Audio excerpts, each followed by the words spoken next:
이제 오늘부터 대강절 네 번째 주가 진행되는데 첫 번째 주일입니다. 오늘은 본문 말씀 의지해서 마리아의 순종, 이런 제목으로 말씀을 드립니다. 우리는 누구나 할 것 없이 좀 좋은 사람을 만나고 싶어 합니다. 나는 나쁜 사람을 만나고 싶다, 이런 사람은 아무도 없죠. 좋은 친구를 만나고 싶고요, 좋은 직장 상사, 좋은 일터 동료를 만나고 싶어 합니다. 또 그런 사람을 만나게 되면 이것은 나에게 있는 큰 행운이다, 이렇게 생각을 합니다. 사실 그렇습니다. 자, 우리 부부관계로 맺어지는 것도 그 맺어짐의 처음에는 서로 좋은 사람을 만나서 가정을 꾸리는 것이죠. 나중에야 시간이 가면서 좀 변동도 없지 않아 있기는 하지만은요, 처음에는 다 좋은 사람들이 서로 만나서 그렇게 출발을 하는 것이죠. 좋은 사람과 함께 사는 것만큼 행복한 일도 없을 겁니다. 그렇겠죠? 자, 여러분은 좋은 사람과 함께 일하고 함께 살고 계시죠? 네, 참 감사한 일입니다. 이 혈연 관계에는 좀 다른 면이 있습니다. 때로는 내 의지와 관계없이 만나게 되는 것이죠. 먼저는 관계가 만들어지고 그 다음에 엄마요 아빠 또는 딸이요 아들이 그렇게 됩니다. 누구도 자신이 나의 부모를 선택하거나 또는 아들이나 딸을 그렇게 선택하지는 않습니다. 자, 그렇다고 해도 부모 입장에서는 좀 나의 딸이 좋은 딸, 또 나의 아들이 좋은 아들이 되기를, 또 아들이기를 바라지요. 마찬가지로 자녀 입장에서는 또 좋은 엄마, 좋은 아빠를 기대합니다. 당연하죠. 물론 돌이켜보게 되면 세상의 모든 엄마, 아빠는 다 좋은 엄마고 좋은 아빠입니다. 물론 혹간 예외가 있을 수도 있지만은 다 좋은 아빠, 좋은 엄마지요. 또 알고 보면 딸, 아들들도요, 다 사실은 좋은 딸, 좋은 아들들이에요.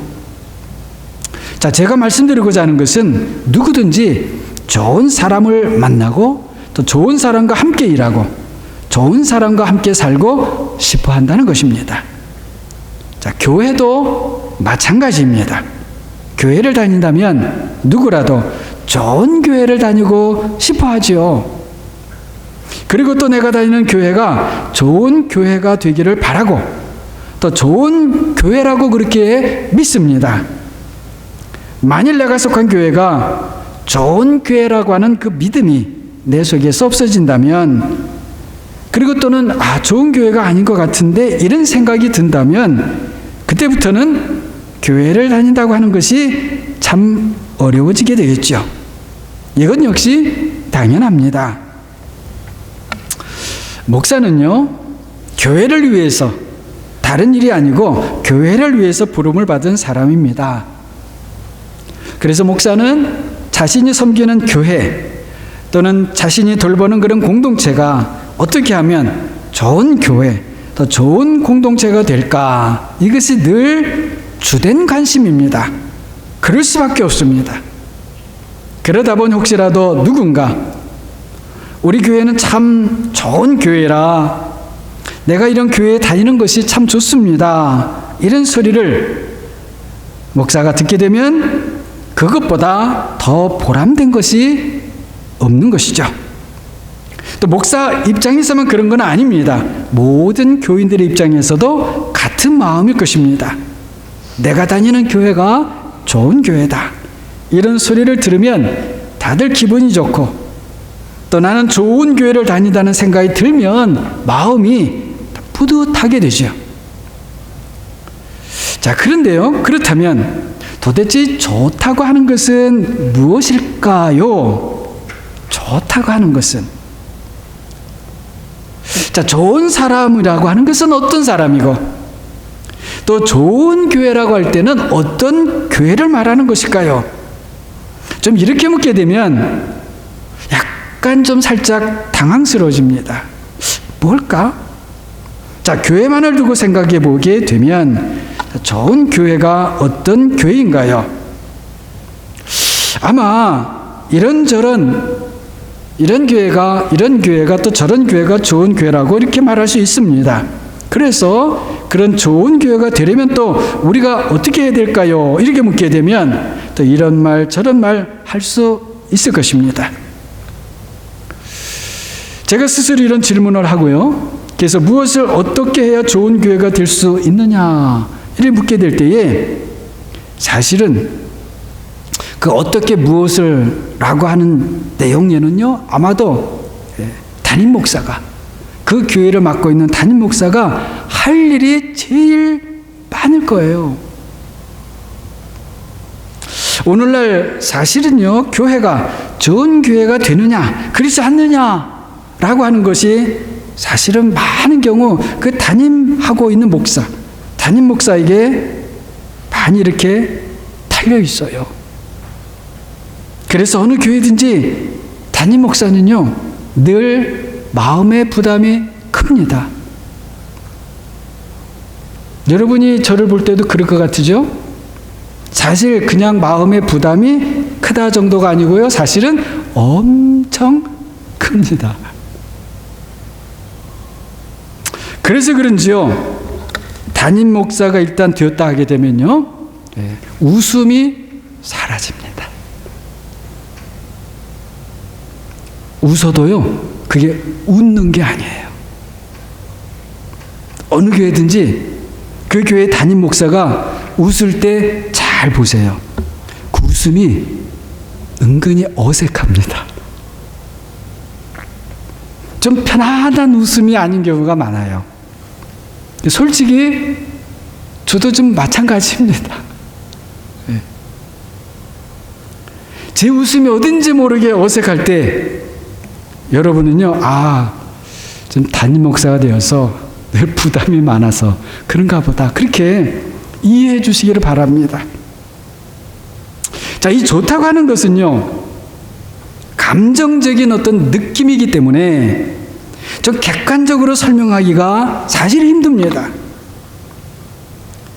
말하자면 이 좋다라고 하는 이 감정은요, 코에 걸면 코걸이, 귀에 걸면 귀걸이 같아요. 그래도 우리 각자는 좋은 교회는 이런 교회다라고 하는 어떤 내용을 우리 마음에 사실 가지고 있습니다. 그리고 그것을 서로 이야기해 보면 아마도 다 일리가 있고 맞는 말들입니다. 또 그리고 그런 교회를 생각하면, 그런 좋은 게 생각하면 좋다는 그런 느낌, 감정이 생길 거예요. 자, 성경적으로 표현을 하게 되면 그런 교회가 어떤 교회인가? 지난 몇 주 동안 설교를 했던 것처럼 그런 좋은 교회는 그리스도의 몸된 교회, 하나님의 성전인 교회, 그리고 하늘의 실제 하늘의 모습이 땅에서 실현이 되는 그런 교회인 것이죠. 자, 우리에게 중요한 것은요, 우리가 평소에 생각하는 그 좋은 교회라고 하는 그 이미지 또는 그런 마음, 그것과 성경에서 보여주는 좋은 교회의 모습을 우리의 마음에서부터 서로 일치시키는 것입니다. 그것이 중요합니다. 거기에 더해서 좋은 교회를요, 좀 교회의 역사적인 그런 측면에서 말씀을 드리게 되면 사도신경에서는 그것을 공교회를 보편교회라고 하는 겁니다. 또 우리가 배웠었던 니케아 신경에서는요, 하나인, 그리고 거룩하고, 그리고 보편적이고, 그리고 사도적인 교회다, 이렇게 표현하라는 거예요. 자, 이 세 부류의 좋은 교회의 모습을 다시 말씀을 드리면, 우리가 늘 생각하는 그 좋은 교회에 대한 상, 그리고 성경에서 말씀하는 그 좋은 교회의 모습, 그리고 교회 역사적으로 정립된 즉 좋은 교회가 그 모습들이 서로 일치되어야 됩니다. 이것이 대단히 아주 중요합니다. 이 모습이 일치를 이루면 그 모습에 따라 우리 안에 좋은 감정이 생겨나는 거예요. 변치 아니하는 아주 좋은 감정이에요. 여러분, 좋은 것을 우리가 보게 되면 저절로 좋은 마음, 좋은 감정이 생기게 되지요. 자, 좋은 것을 보았는데도 나는 뭐 별 감정이 안 생겨. 만일에 그렇다면 그 사람 안에 어떤 문제가 있는 거예요. 바로 그것은 그 사람 안에 또는 나에게 더 많은 하나님의 은혜가 필요하다는 증거입니다. 자, 제가 말씀드린 모든 것들은요, 사실은 다 하나님의 은혜가 아니면 불가능합니다. 오직 하나님의 은혜만이 우리를 좋은 사람이 되게 하고, 좋은 교회가 되게 하고, 그리고 우리 안에 좋은 감정을 만들어내는 것입니다. 하나님의 은혜가 그렇게 하는 거예요. 우리 안에 좋은 감정은 저절로 그냥 생기는 것이 아니에요. 좋은 것을 보고 좋은 것을 받을 때 생기는 것입니다. 하나님의 은혜보다 우리에게 좋은 것은 없지요. 여러분, 좋은 사람을 만나고 싶습니까? 하나님의 은혜를 먼저 구하세요. 좀 좋은 사람이 내가 되고 싶습니까? 하나님의 은혜를 먼저 구해야 됩니다. 마찬가지로 좋은 교회를 만나고 좋은 교회가 우리가 되고 싶은가요? 하나님의 은혜를 구해야 됩니다. 다른 것으로는 안 됩니다. 놀랍게도 우리 하나님은요, 은혜를 구하는 사람에게 은혜를 주세요.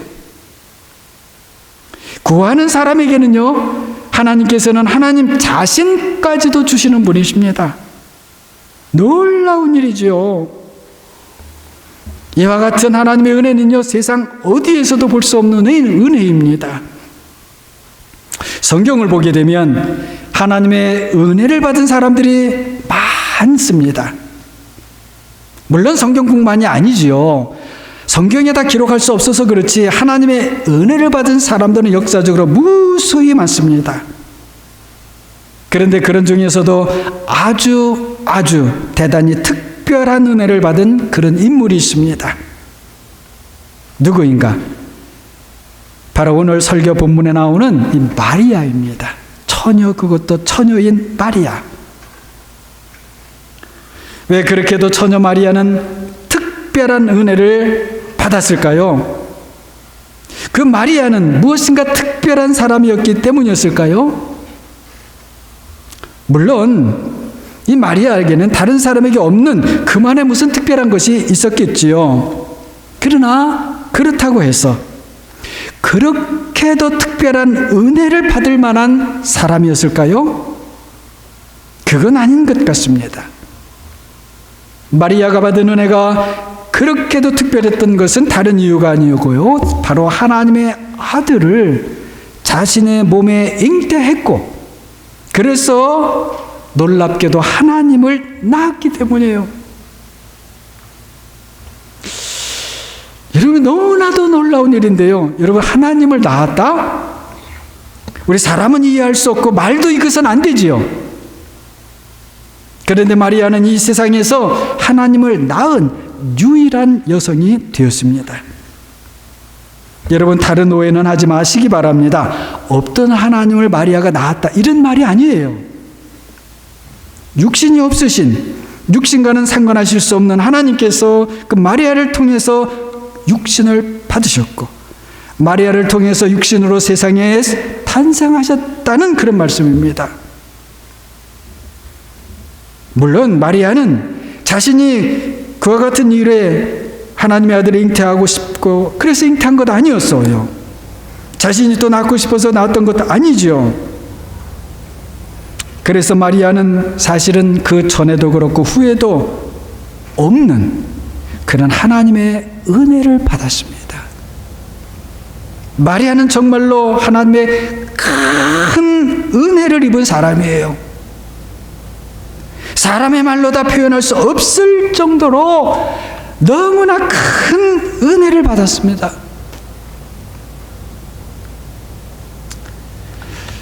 마리아는요, 그런 하나님의 큰 은혜를 받는 준비된 그릇이었습니다. 하나님께서 어떻게 그 그릇을 준비하셨는지는 사실 잘 모릅니다. 성경에 잘 나와 있지 않아요. 하지만 하나님께서 이 마리아를 하나님의 뜻 가운데 그와 같이 준비시켜 주지 않으셨다면 그녀는 하나님의 그 큰 은혜를 감당할 수 없었을 것입니다. 아마도 제가 생각해 봤을 때는요, 요나처럼 피하고 도망갈 수밖에 없었을 것 같아요. 그런 마리아를 생각해 볼 때 저도 마리아처럼 하나님의 은혜를 받는 그런 준비된 그릇이 되고 싶습니다. 사랑하는 이 자리에 여러분도 하나님의 은혜를 받는 준비된 그릇들이 되시기를 바랍니다. 그런데요, 하나님의 은혜로 준비된 사람만이 또 하나님의 은혜를 받을 수 있습니다. 하나님께서 마리아에게 하나님의 큰 은혜를 받는 그릇으로 준비시켜 주신 것은 그녀가 무슨 특별한 재능이 있거나 특출난 무슨 어떤 무엇이 아니고요, 또는 집안이 유명했거나 또는 우리 인간적으로는 도무지 납득하지 수 없을 만한 그런 무엇이 있었기 때문이 결코 아니었습니다. 성경을 아무리 살펴보아도 그런 흔적을 찾을 수가 없어요. 우리가 볼 수 있는 오직 한 가지, 그것은 마리아에게 천사가 나타나서 하나님의 전해주는 말을 들었을 때에 마리아가 보여주었던 그 믿음의 마음 한 가지 뿐이었습니다. 어떻게 보면 하나님께서는 마리아에게 이 한 가지만을 준비시켜 주셨고, 이 한 가지이면 하나님의 큰 은혜를 받기에 충분했습니다. 참으로 우리 하나님은요, 그런 하나님이십니다. 하나님께서는 우리에게 너무 많은 것을 준비시키려고 하지 않으셔요. 그래서 우리에게 많은 것을 요구하지도 않으십니다. 한 가지예요, 한 가지. 훗날 복음서를 보게 되면 우리 주님께서 보여주셨지요. 마르다와 마리아가 있었습니다. 우리 주님께서 그 가정을 방문했습니다. 마리아는 준비하는 일이 많았습니다. 그런데 마리아는 한 가지, 주님의 말씀 듣는 것을 선택했습니다. 그리고 우리 주님께서는 한 가지만으로도 나는 족하다고 말씀하시죠. 주님께서 그렇게 하신 것은 마리아를 뭐 꾸짖는 거나 아니면 마리아만을 특별히 칭찬하려는 그런 말씀이 아닌 것입니다. 하나님께서는 한 가지면 족하다는 그런 말씀을 하고 계시는 것입니다. 그렇다면 그 한 가지가 무엇인가요? 다른 것 아닙니다. 하나님의 말씀을 듣는 마음입니다. 여기서 듣는 마음은 그저 듣기만 하는 마음이 아닌 것이죠. 이 듣는 마음, 듣는 믿음인데요. 다시 말씀드리면 말씀하소서 내가 순종하겠나이다. 바로 이 마음을 말하는 것입니다. 구약 성경을 보게 되면 하나님께서 이스라엘 백성에게 계속해서 요구하시는 것이 중요하게 한 가지가 있어요. 물론 구약 성경을 보게 되면 하나님께 이것도 해라 저것도 해라 많은 것 같지만은요, 사실은 그 많은 것들을 다 합쳐놓고 보게 되면 사실은 한 가지예요.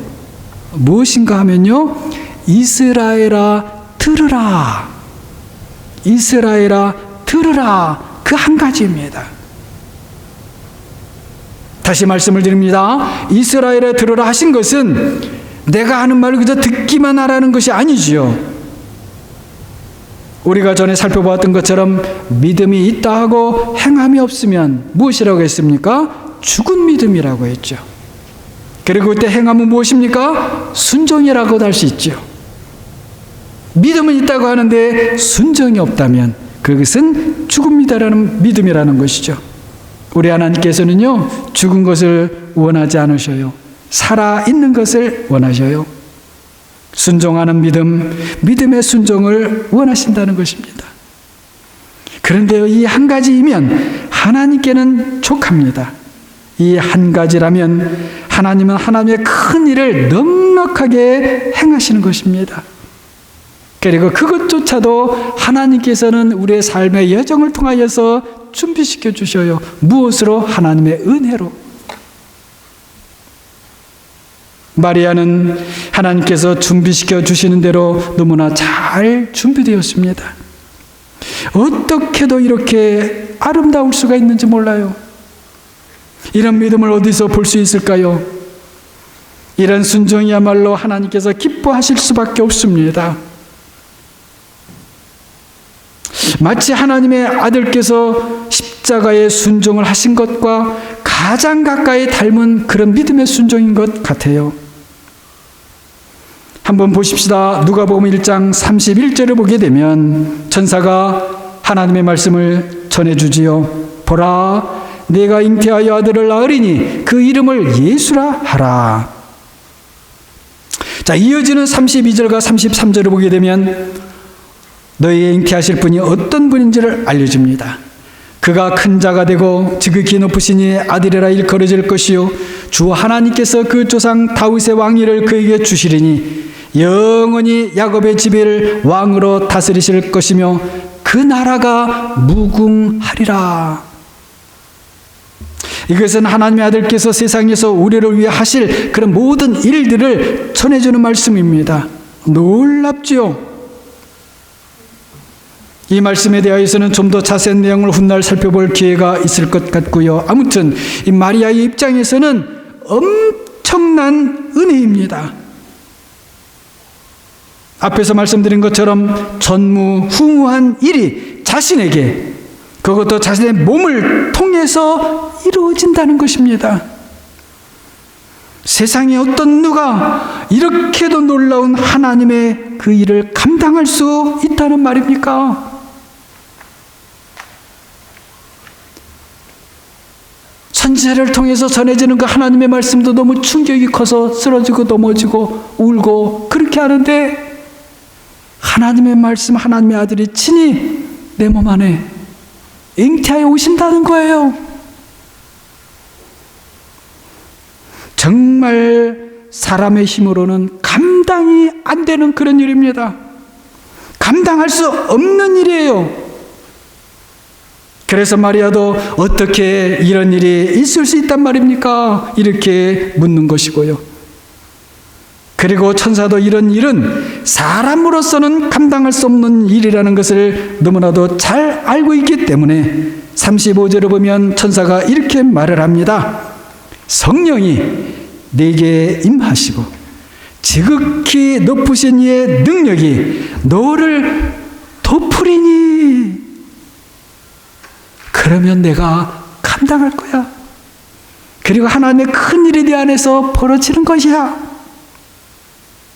아멘이지요. 성령이 아니고는, 그리고 지극히 높으신 분의 능력이 아니고는 불가능한 것입니다. 마리아에게 일어났던 그 일만이 성령이 아니고 그리고 지극히 높으신 분의 능력이 아니고는 감당할 수 없는 불가능한 일이라고 여러분 생각하지 마시기 바랍니다. 하나님께서 하시는 모든 일들이 그와 같습니다. 우리에게, 그리고 우리 안에, 말하자면 우리의 몸과 우리의 영혼에서 벌어지는 모든 하나님의 일들은 우리가 만들어내거나 우리가 무슨 힘을 들여서 생겨나게 할 수 있는 일이 아닌 것입니다. 하나부터 열까지 성령이 아니고는, 그리고 지극히 높으신 분의 능력이 아니면 안 되는 일들입니다. 우리는 믿음으로 말씀 안에서, 그리고 성령으로 다시 태어났습니다. 은혜로 하나님의 자녀들이 되었습니다. 놀라운 일이죠. 우리가 그렇게 다시 태어난 이유가 무엇입니까? 다시 태어난 이유가 무엇이에요? 중생한 이유가 무엇입니까?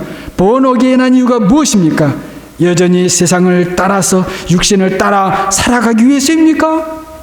그렇다면 우리가 하나님으로부터 다시 태어난 이유가 무엇입니까? 왜 태어났어요? 그렇게 안 해도 그냥 똑같이 세상을 따라 육신을 따라 사면 될 것을요. 왜 하나님께서 괜한 수고를 하신 것입니까? 그것이 아니지요. 하나님께서 우리를 다시 태어나게 하신 것은 성령을 따라 살고 지극히 높으신 분의 능력으로, 그 능력에 덮어짐으로 살게 하려는 것이죠. 마리아는 전무후무한 은혜를 받았습니다. 말씀이신 하나님의 아들을 잉태했습니다. 사람이 되신 하나님의 아들을 출산했습니다. 마리아 자신이 그분과 떨어질 수 없는 관계가 되었습니다. 그것은 마리아가 받은 아주 특별한 은혜였습니다.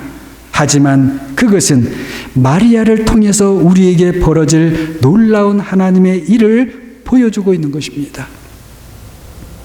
무슨 말씀을 드리는 것입니까? 우리는 하나님의 말씀이신 예수 그리스도를 믿음으로 그분을 우리의 마음에 모셨습니다. 마리아처럼 은혜 가운데 우리 몸 안에 그리고 우리 영혼 안에 그 말씀을 우리가 잉태했습니다. 그것은 성령이 아니고는 그리고 지극히 높으신 분의 능력이 아니고는 도무지 불가능한 일입니다. 우리에게도 사실은 마리아와 같은 동일한 그 하나님의 일이 벌어졌습니다.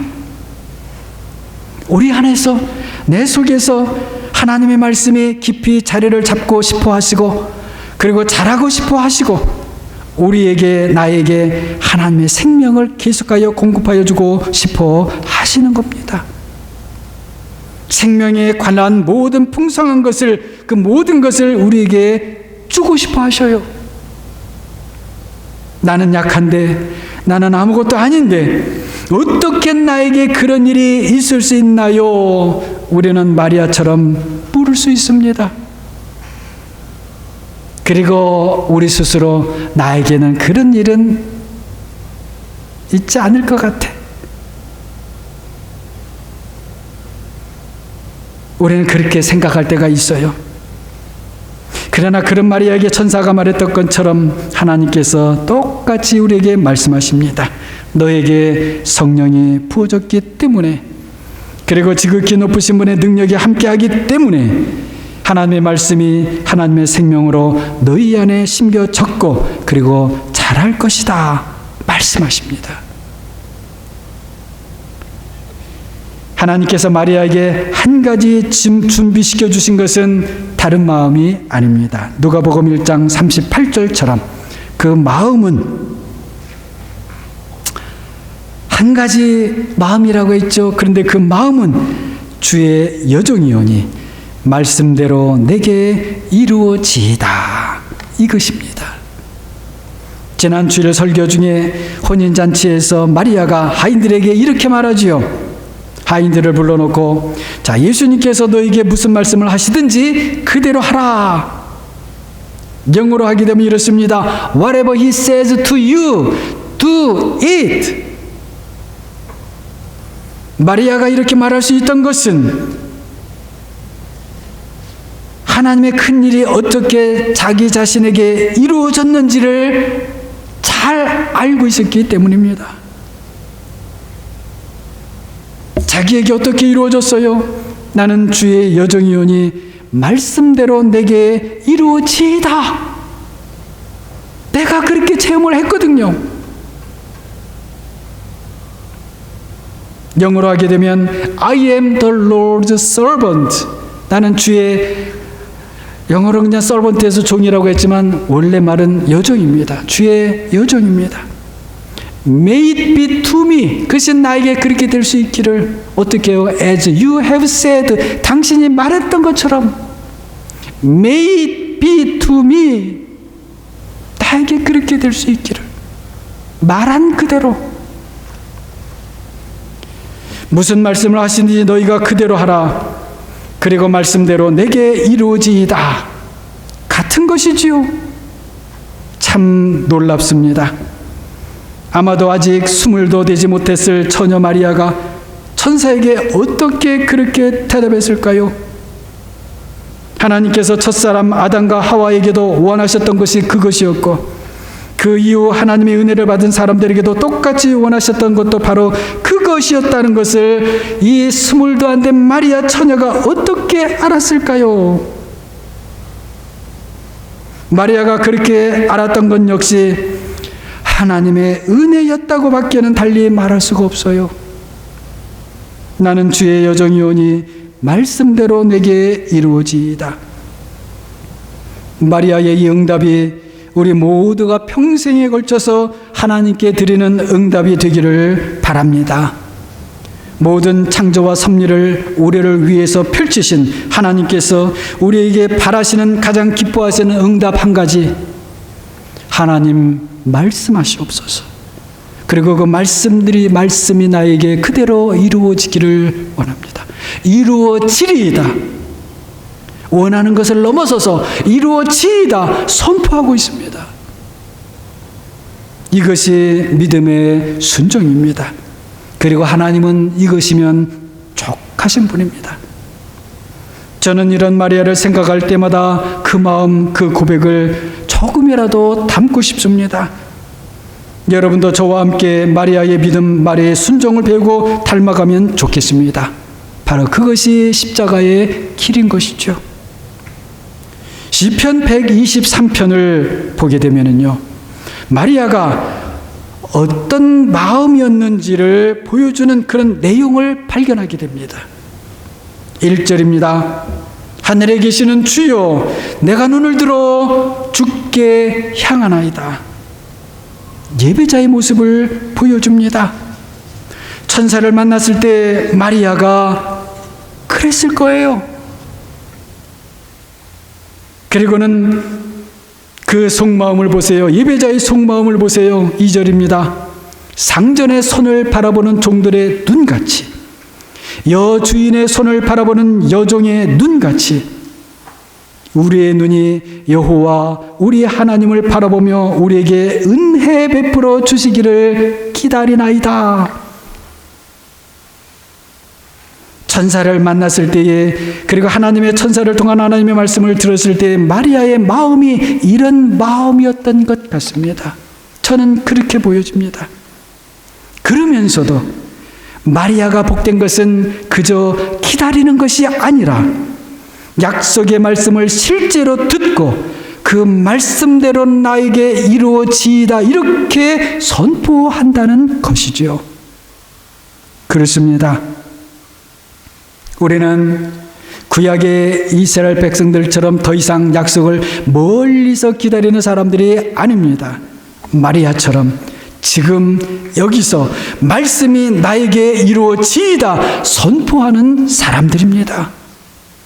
지금까지도 여러분 이런 믿음으로 살았다면 지금 이후 앞으로도 변함없이, 아니 더욱더 하나님의 말씀대로 지금 여기서 나에게 이루어지이다 힘있게 선포하면서 살아가는 우리 모두가 되면 좋겠습니다. 오늘부터 대강절이 시작이 됩니다. 주님의 오심을 기뻐하는 시간을 향해서 우리가 가고 있습니다. 그렇지만 우리는 아직 오지 않으신 주님을 바라보는 것이 아닙니다. 이미 오신 분을 내 안에, 우리 안에 품고 성탄절을 향해 한 주 한 주 갑니다.